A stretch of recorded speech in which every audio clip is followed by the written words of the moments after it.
दोस्तों, आज की कहानी है बांझ। आज सुबह जल्दी उठ गई क्योंकि आज का दिन उसके लिए बहुत महत्वपूर्ण था। अकेलापन दूर करने के लिए अपने जीने का एक कारण घर लेकर आ रही थी। देखा जाए तो बहुत खुश भी थी और थोड़ी सी नाराज़ भी थी, क्योंकि पिछले 7 साल की यादें उसे रात भर सोने नहीं देती थी और अब तक स्वस्थ बैठने भी नहीं देती थी। चाय का कप लेकर वह गैलरी में आकर बैठी और गुजरा हुआ कल उसकी आंखों के सामने आने लगा। बेटा, तुम्हें ऐसे नहीं जाना चाहिए था। शादी होने के बाद उसे अंत तक निभाना आना चाहिए। ऐसे ही समझो कि तुम्हारा नसीब ही खराब है, कोई क्या करेगा। अगर माँ बन सकती तो बात ही अलग होती। मैं माँ नहीं बन सकती, इसमें मेरी क्या गलती है? यह सब मेरे हाथों में है। क्या माँ नहीं बन सकती मतलब मैं इंसान नहीं हूँ क्या? मेरी कोई फीलिंग्स नहीं है क्या? मिनट मिनट में मेरा अपमान करने वाले, मेरा जीना मुश्किल करने वाले लोग के साथ मैं ज़िंदगी कैसे बिताऊं? वह जो कहेंगे वह सुनना, पूजा और माँ की यह सब बातें चालू थी। तब पापा आए। देखो बेटा, मैं तो एक कपड़े की दुकान में काम करता था। अभी उम्र हो गई है तो कोई काम भी नहीं देता। और तुम्हारा भाई हर्ष तो परदेश में अपने गृहस्थी में मगन हो गया है। तुम कहो तो मैं तुम्हारे ससुराल वालों से बोलता हूँ, पर तुम अपने ससुराल वापस चली जाओ, ऐसा मुझे लगता है। नहीं पापा, कुछ भी हो जाए मैं उस घर में वापस नहीं जाऊंगी। वहाँ पर मुझे घुटन सी होती है। वहाँ मिलने वाला अपमान, बेइज्जती से मैं थक चुकी हूँ। शादी के पहले मैं अपने पैरों पर खड़ा रहना चाहती थी, पर मेरा ग्रेजुएशन होते ही आपने मेरी शादी करवा दी। तभी मैंने आपके दबाव में आकर शादी की। पर अभी जब मुझे आपके सहारे की ज़रूरत है तो आप पीछे हट रहे हैं। शादी के बाद लड़की ससुराल में ही अच्छी लगती है, मायके में 4 दिन ही रहना अच्छा लगता है। लोग क्या बोलेंगे? शादी मतलब कोई खेल नहीं है बेटा, पापा गुस्से में बोल रहे थे। उस घर वापस जाना अब मुमकिन नहीं है पापा। मैं आने के पहले से ही डिवोर्स पेपर पर सिग्नेचर करके आई थी, क्योंकि उन लोगों को सिर्फ मुझसे बच्चा चाहिए था जो मैं उन्हें नहीं दे सकती। अरे, इतना बड़ा निर्णय लेने से पहले हमें एक बार पूछना तो चाहिए था ना। जन्मदाता हैं हम तुम्हारे। पापा, शादी होने के बाद मैं आपको बताती थी और माँ को भी कि कैसे छल होता है मेरे साथ वहाँ पर। 2 साल में कभी मुझे मेरे मन मुताबिक रहने नहीं दिया गया। जब मेरा रिपोर्ट आया और उन लोगों को जब समझ आया कि मैं कभी माँ नहीं बन सकती, तो वैसे ही उन लोगों ने अपने असली रंग दिखाने शुरू कर दिए।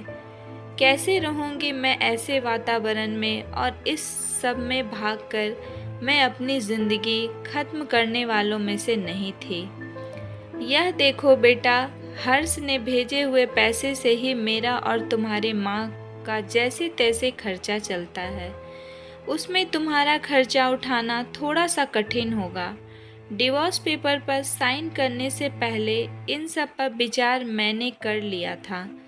मेरे पास जो सोने के गहने थे मैं लेकर आई हूँ, और एजुकेशन लोन निकालकर मैं 6 महीने का एक कोर्स करने वाली हूँ, जिसकी आज मार्केट में बहुत ज़रूरत है। उसके बाद मुझे अच्छी कंपनी में नौकरी मिल सकती है। मैं आपके ऊपर आर्थिक बोझ नहीं डालूंगी पापा। मुझे जीवन जीना है, संघर्ष करूँगी और कमाऊंगी, विश्वास कीजिए मेरा। सब लोग क्या बोलेंगे बेटा, क्या जवाब दोगी उन्हें? माँ आंखों का पानी छुपाते हुए बोली। माँ, वक्त आएगा तो सच बोल दूंगी।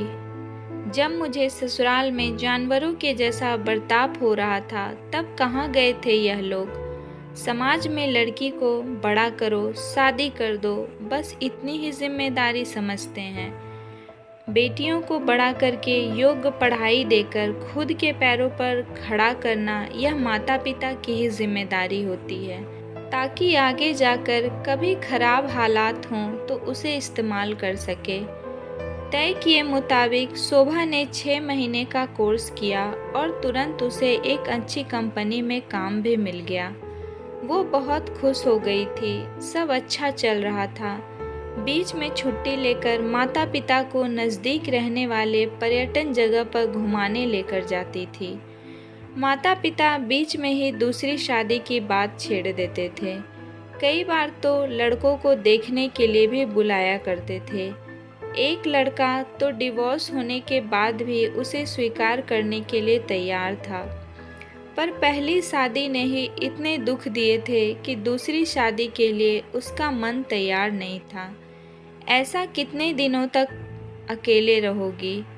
जब तक हम दोनों हैं तब तक ठीक है, पर हमारे जाने के बाद तुम्हारा क्या होगा, सोचा है कभी?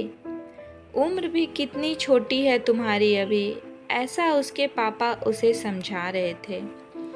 माँ पापा, आप दोनों मेरी शादी का विचार करना बंद कर दीजिए। आप दोनों को खुश देखकर मैं खुश होती हूँ। मेरे दोस्त सहेलियाँ हैं ना मेरे साथ, क्यों करनी दूसरी शादी भला? इतना आसान नहीं है बेटा। एक उम्र के बाद अकेलापन खाने के लिए दौड़ता है, माँ बोली। सच हुआ उनका ऐसा बोलना। आगे 2 साल में पहले माँ और 6 महीने में ही पापा का निधन हो गया। शोभा अब अकेली हो गई। हर्ष भाई और उसकी पत्नी आए और साथ में चलो बोलकर औपचारिकता की, पर मुझे उनके साथ जाकर वापस बोझ नहीं बनना था।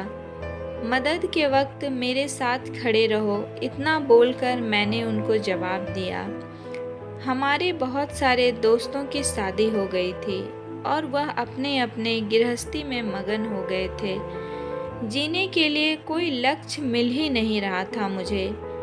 छुट्टी के दिन ऐसे ही एक मैगजीन पढ़ते समय मुझे सिंगल मॉम पर एक बात पढ़ने के लिए मिली और उसे जीने का उद्देश्य मिला। मैंने उस दिन ही तय किया और एक 10 साल की लड़की को गोद लेने का प्रयास चालू किया। प्रक्रिया बहुत बड़ी थी, पर बोलते हैं ना, मन में इच्छा हो तो रास्ता मिल जाता है। वैसे वह प्रक्रिया पूरी हो गई और आज वही दिन था जब मैं उस लड़की को लेने के लिए अनाथ आश्रम जाने वाली थी।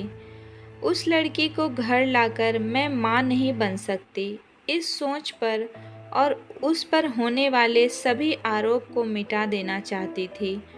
तभी मैंने निश्चय किया कि लड़की को बहुत पढ़ाऊंगी, खुद के पैरों पर खड़ा करूंगी और फिर शादी करवाऊंगी। तो दोस्तों, ऐसा किसी भी लड़की के साथ नहीं करना चाहिए, क्योंकि ये खुद अपने हाथों में नहीं होता है। क्यों ये बात लोग नहीं समझते? तो आज की कहानी मेरी कैसी लगी दोस्तों, ज़रूर बताइएगा। तो मिलती हूँ नए नेक्स्ट स्टोरी के साथ।